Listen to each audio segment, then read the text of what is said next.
I want to share a story with you about someone I know. To the best of my knowledge, this man came from a fairly average background, though he never really spoke much about his family. I had heard that his parents had sought asylum at some time in his youth.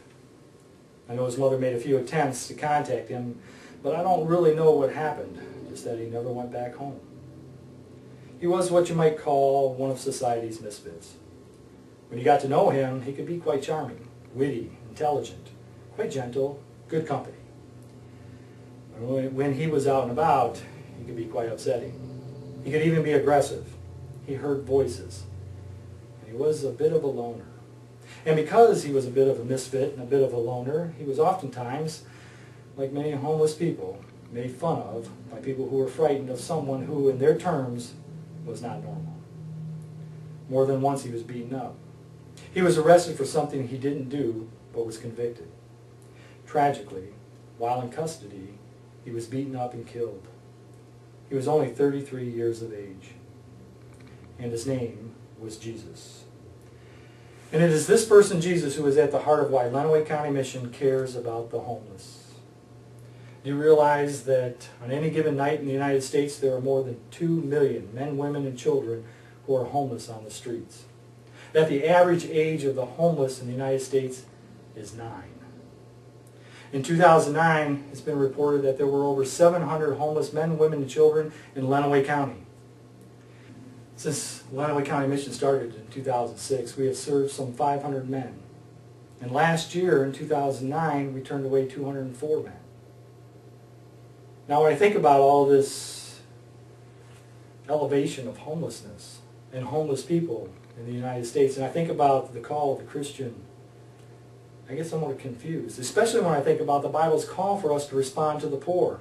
Isaiah 58, 6 and 7, when it speaks about what a true fast is, says, "Is not this the fast that I choose, to loose the bonds of injustice, to undo the thongs of the yoke, to let the oppressed go free and break every yoke?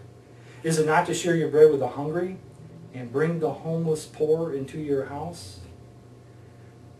Not many of us bring the poor, the homeless poor, into our house. And when I think about the culture that we live in, and I think about the time and the energy that Christians are putting into an issue such as gay marriage, an issue of homosexuality that's not mentioned very often in the Bible. As a matter of fact, do you realize that for every time homosexuality is related to in the Bible, there is 1,000 times more emphasis, scriptural evidence of our call to respond to the poor?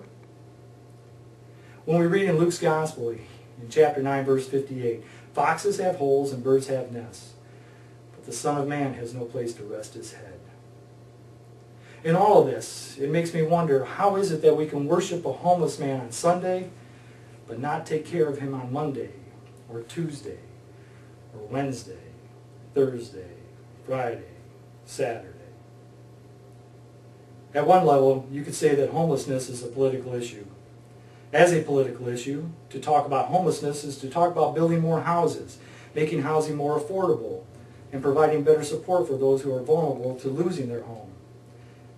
But for people of faith, we of course are happy to share in that aspiration.